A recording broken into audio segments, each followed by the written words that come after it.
The story of Starbucks began here, at Seattle's historic Pike Place Market, where three friends opened a little specialty coffee store in 1971. They sold whole bean coffee from places like Colombia, Indonesia, and Ethiopia. Coffee they roasted themselves and hand scooped into paper bags. To name the place, they looked to the nearby waterfront for inspiration. They chose the name Starbucks, evoking a character from the classic novel Moby Dick. For the logo, they chose a siren, as alluring as the coffee itself. Assalamualaikum warahmatullahi wabarakatuh. Perkenalkan, nama saya Ibrahim. Di sini saya akan memaparkan penerapan desain marketing program pada Starbucks.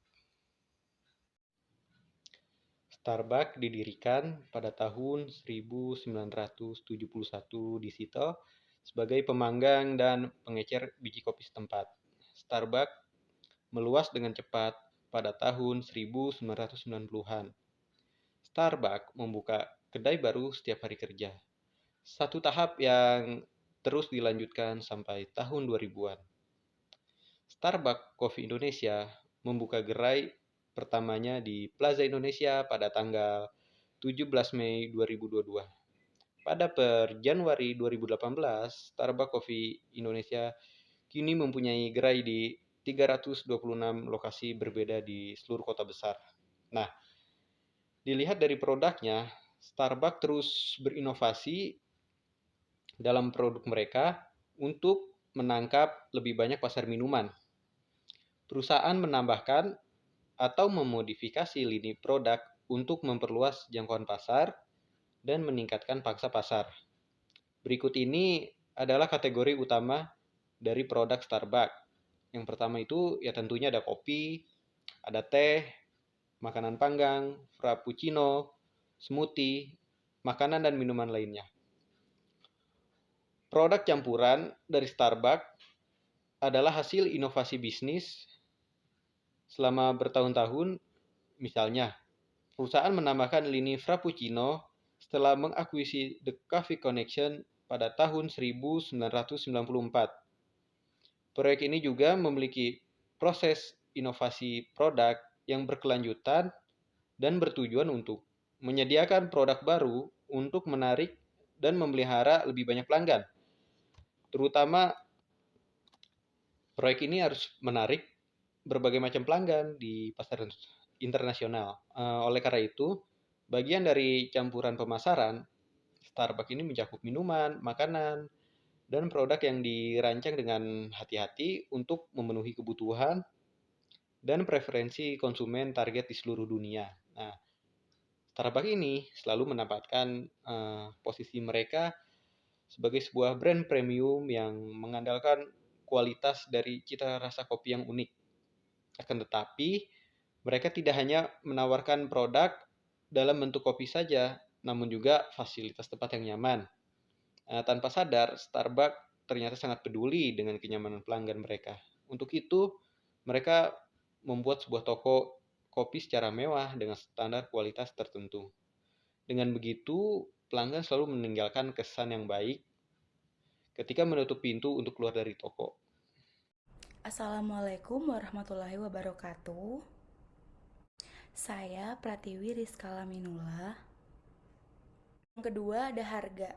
Di Indonesia, harga sebuah kopi Starbucks bertaksir antara 30 sampai 60 ribu rupiah. Untuk ukuran sebuah kopi, harga itu emang terbilang sangat mahal. Namun, siapa sangka jika Starbucks tetap mampu bertahan di tanah air. Bahkan hingga saat ini, ratusan cabang juga sudah ada. Jumlah itu mungkin bisa bertambah. Starbucks menggunakan strategi harga premium. Dalam konteks pemasaran, strategi harga ini menggunakan kecenderungan perilaku orang-orang yang membeli produk yang lebih mahal berdasarkan hubungan yang diakui antara harga yang tinggi dan nilai yang tinggi.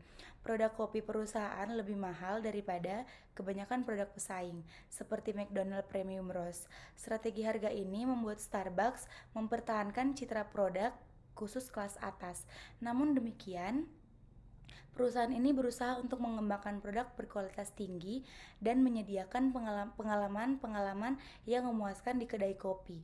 Bagian dari pemasaran campuran secara langsung berkaitan dengan strategi persaingan umum Starbucks yang membantu perusahaan mempertahankan citra merek tersebut.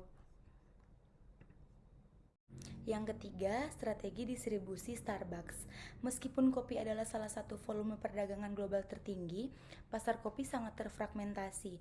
Hal ini menyebabkan proses konsolidasi, di mana kopi diserahkan dari petani ke pengumpul, pengumpul ke penggilingan, penggilingan ke eksportir atau perantara, dan terakhir ke importir.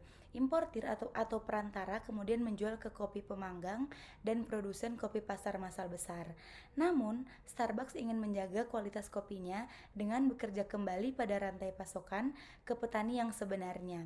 Dalam melakukannya, perusahaan berupaya mencapai keahlian dan hubungan baik dengan para petani kopi itu sendiri. Seperti disebutkan sebelumnya, hal ini mengakibatkan perusahaan memperoleh pasokannya dari petani kopi yang sebenarnya, dan dengan demikian secara efektif melewati sebagian besar pasar menengah dan menghemat dana yang cukup. Starbucks menggunakan banyak saluran distribusi untuk produknya. Ini berarti perusahaan menggunakan lebih dari 2 desain distribusi. Yang pertama, melalui sistem retail langsung, Starbucks menjual produknya di toko-toko milik perusahaan.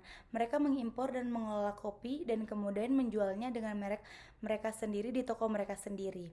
Tetapi pada supermarket dan pusat perbelanjaan, Starbucks juga menjual produknya. Starbucks juga memiliki kontrak distribusi dengan penyedia kopi, hotel, dan maskapai penerbangan untuk bisnis. Menggunakan beberapa saluran distribusi memungkinkan perusahaan untuk menjangkau pasar yang lebih luas. Bagaimanapun, Starbucks perlu berhati-hati dengan pendekatan ini karena potensi konflik saluran.